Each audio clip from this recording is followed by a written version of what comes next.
वो ये कहता है कि अगर कोई statement of assets and liabilities और असासों की जो स्टेटमेंट होती है, अगर उसमें इलेक्शन कमीशन ऑफ पाकिस्तान समझता है कि किसी भी पार्लियामेंटेरियन ने कोई गलती की है,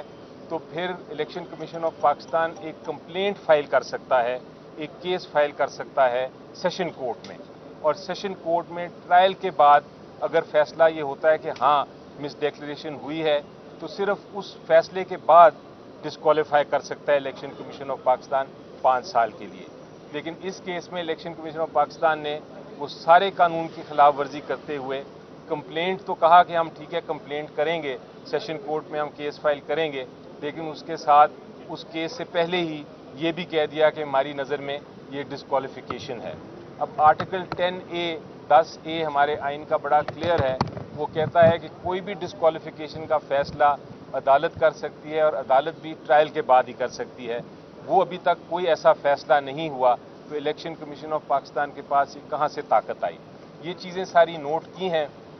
ऑर्डर शीट में जो आपके सामने आ जाएगी जल्द, और उसके बाद अदालत ने ये इस जो ऑर्डर था इलेक्शन कमीशन ऑफ पाकिस्तान की उसका अमल दरामद सस्पेंड कर दिया है। तो ये पोजीशन है इस वक्त। 10 तारीख को मज़ीद बहस होगी और मज़ीद इंशाल्लाह आप देखेंगे कि ऑर्डर्स सस्पेंड होंगे और फाइनली फैसला भी इंशाल्लाह अदालत फरमाएगी दूसरी साइड को सुनने के बजाय। बैरिस्टर साहब ये फरमाइएगा कि अब इस फैसले का वैसे भी इम्पैक्ट कम नहीं हो गया कि जब इस्लामाबाद हाई कोर्ट ने ये कह दिया और इलेक्शन कमीशन ने भी वजाहत कर दी कि इमरान खान साहब अहल हैं, अब इलेक्शन लड़ सकते हैं और विक्रम का इलेक्शन लड़े भी और जीते भी, तो इसकी इंटेंसिटी तो वैसे भी कम नहीं होगी इस पूरे फैसले की कि इमरान खान नायल हैं और आइंदा शायद वो सियासत में आउट हो गए, तो वो तो इम्पैक्ट वैसे भी कम हो गया है। तो अब आप इस फैसले के ऊपर क्यों इतना परेशान हैं या क्यों वो बार बार अदालत से रिक्वेस्ट कर रहे हैं कि जल्दी इसका फैसला किया जाए? जी देखिए, इसमें आप बिल्कुल दुरुस्त फरमा रहे हैं कि जहाँ तक उसका इम्पैक्ट जो अपोजिशन इसको समझ रही थी वो, और जिस पे वो मिठाइयाँ बांटने की कोशिश कर रहे थे, वहाँ तक तो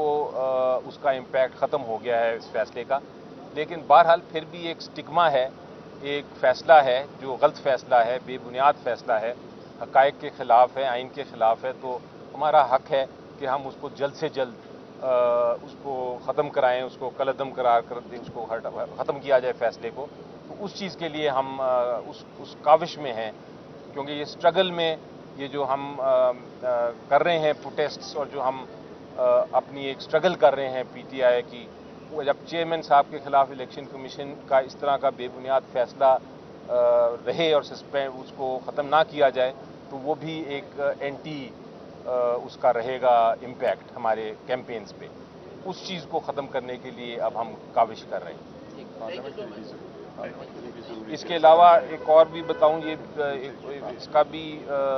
ज़रूरी है कि ये इस किस्म के जो फैसले होते हैं इलेक्शन कमीशन की जुरिसडिक्शन के, जहां वो उनके पास जुरिसडिक्शन ही ना हो और वो फिर भी आइन के ख़िलाफ़ फैसले करें, ये हर पार्लियामेंटेरियन उसे इफ़ेक्ट हो सकता है। इसलिए फ्यूचर पार्लियामेंटेरियंस के लिए भी ये कोशिश कर रहे हैं हम, ताकि ये